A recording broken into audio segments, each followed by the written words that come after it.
now available in paperback and e-readers, The Temptation of John Haynes. Give in to temptation and pick up this action-packed African-American paranormal romance. Get The Temptation of John Haynes in paperback and e-readers today.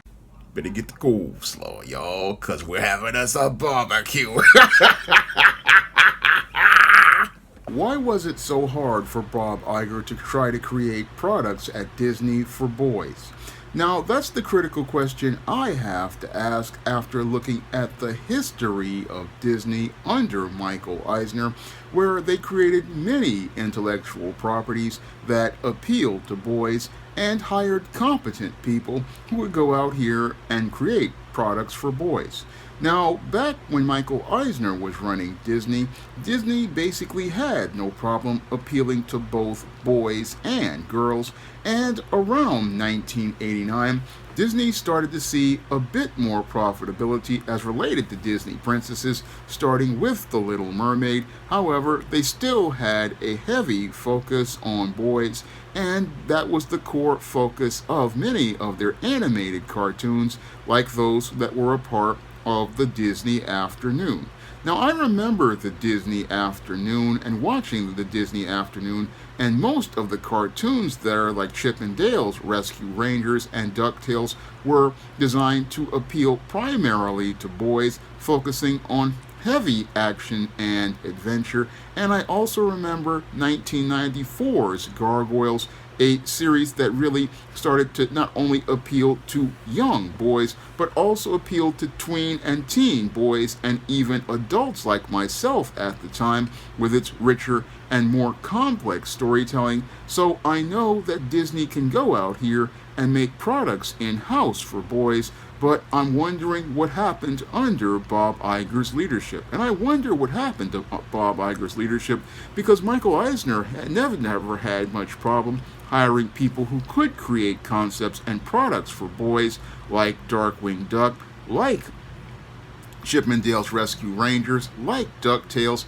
and Gargoyles. He had no problem finding competent people like Greg Weisman to go out here and create lots of quality content that appealed to boys. But Bob Iger basically did not know how to do this in-house, or how to do this in a way that allowed Disney to be able to profit from their own inside creators. I mean, Disney basically had some of the best inside creators back in the 1990s. I mean, in addition to Greg Weisman, you also had guys like Brad Bird working at Disney. I mean, Brad Bird was the guy who created The Incredibles, an entire Pixar movie that was geared towards boys. I mean, when you look at The Incredibles, that entire movie was boy-centric, but Bob Iger wants to sit there and tell us, oh, I can't find anybody that can create products for boys, and I need to go out here and buy intellectual properties like Lucasfilm and Marvel. And I really don't think they needed to go out here and buy Lucasfilm and Marvel. No, all Disney really needed to do was have a visionary who could go out here and find creators like myself that create products for boys, and have them go out here and create those intellectual properties in-house. I mean, Disney definitely knows how to make products for boys, and they did make a lot of great cartoons that were boy-centric.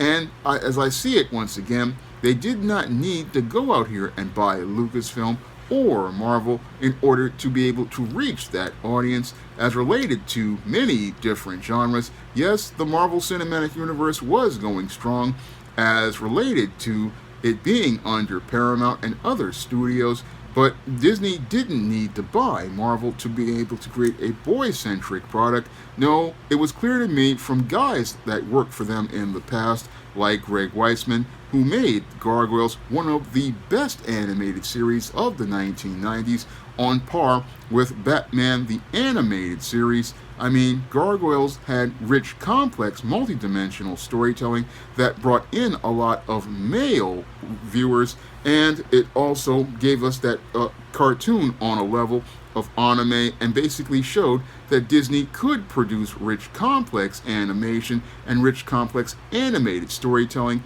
on the level of Warner Brothers at the time with Batman the Animated Series and Superman the Animated Series, and it could also compete with Japanese anime if Disney was willing to go out here and take the risk creatively. That's what Gargoyles signified, not to mention even before that, again, you had Darkwing Duck, you had Ducktales, you had Chip and Dale Rescue Rangers.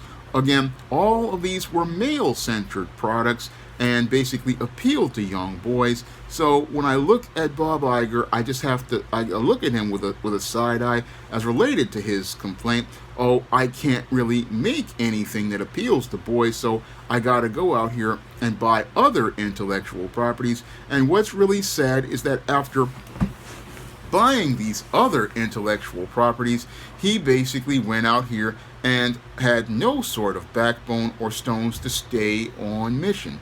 And since he didn't have the backbone and stones to stay on mission, what happened with Marvel and Lucasfilm is that they were taken off course under his leadership, and as they were taken off course under his leadership, they began focusing on trying to appeal to girls, and that was led to the complete collapse of Lucasfilm under Kathleen Kennedy, because everything she was doing was diametrically opposed to what Star Wars and Indiana Jones were originally about.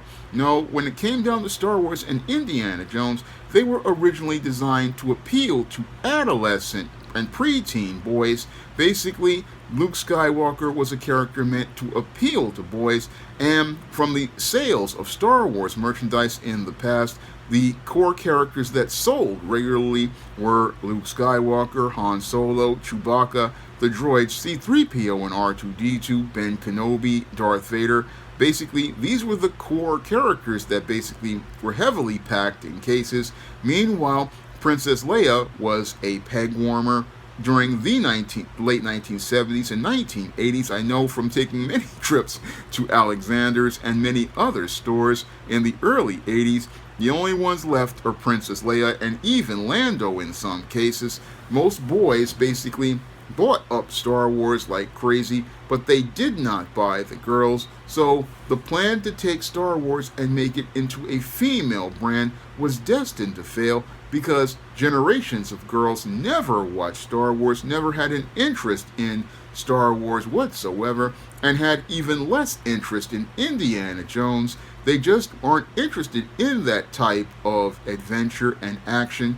No, girls by nature basically like kind of YA stories that feature self-discovery and romance and basically teen adventures. That's what they like as related to storytelling.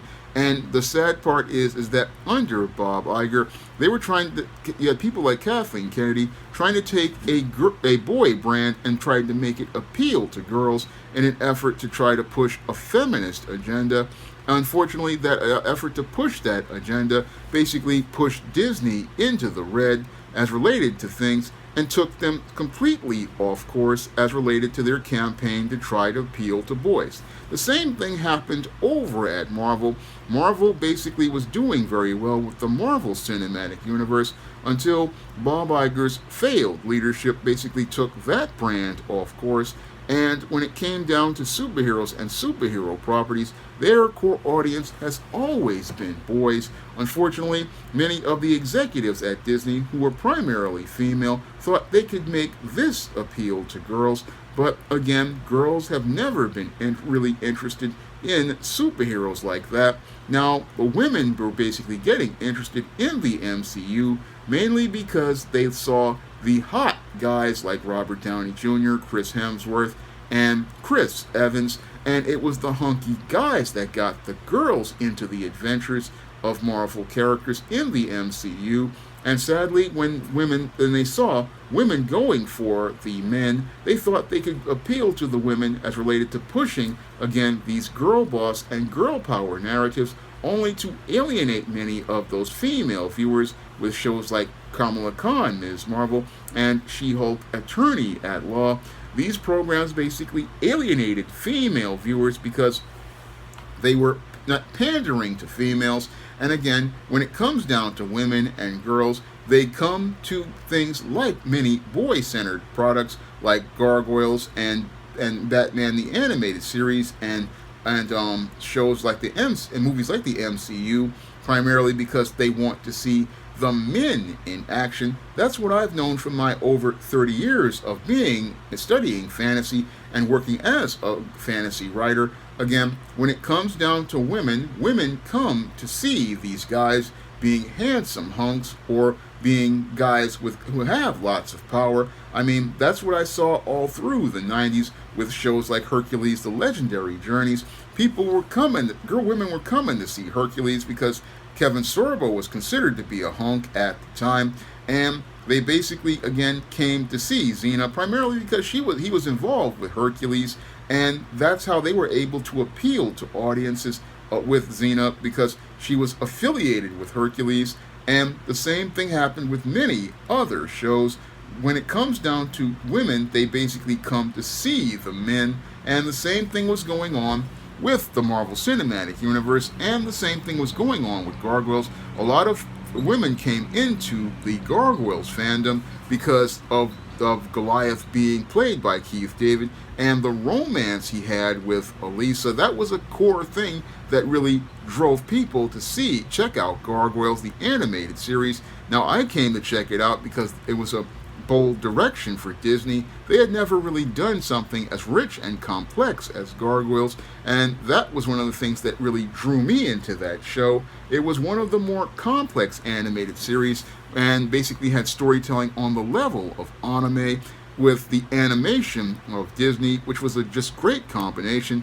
And Greg Weisman, again, was a master architect of that program, and sadly Disney let Greg Weisman slip away. Now, as Greg Weisman slipped away from Disney to head over to Warner Brothers, he basically showed he could make products that appealed to boys when he went out here and worked on Young Justice. I mean, Young Justice turned out to be a huge hit for Warner Brothers in the 20-teens, and turned out to be one of their bigger cartoons as related to DC.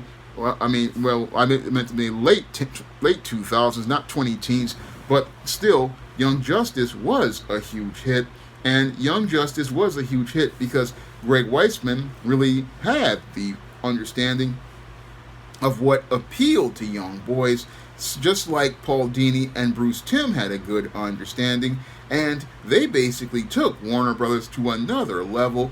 All three of those men basically took Warner Brothers to another level as related to appealing to boys in the 90s and the early 2000s. I mean, basically, again, the DC animated universe became a juggernaut due to the richer, complex storytelling of what people call the Timmverse, with shows like Batman the Animated Series, shows like Superman the Animated Series, shows like Justice League Unlimited, Static Shock, and Batman Beyond.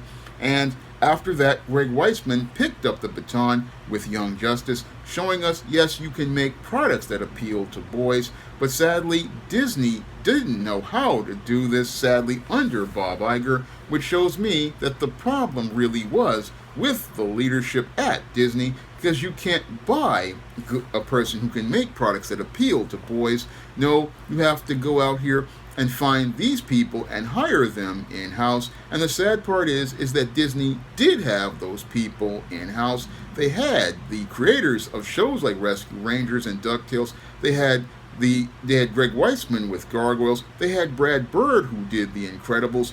All of these men made very successful products for boys, and Disney could have saved a lot of money if they invested in that talent in-house. That's what they could have done. Again, the men were there ready to make these products for boys, but Disney just didn't have the confidence or the courage to go out here and make that investment in and of themselves. But sadly, they wound up losing more money buying Lucasfilm and Marvel than they would have had they just started investing in-house. Had they invested in-house, they possibly would have been able to compete with Warner Brothers because they had the animation division, they had the computer animation division, they had visionary people working for them, but sadly Bob Iger didn't have the courage or the confidence to invest in those people, and sadly since he didn't have the courage or the confidence to invest in those people, sadly that's why Disney is in the sad state of affairs it is in right now,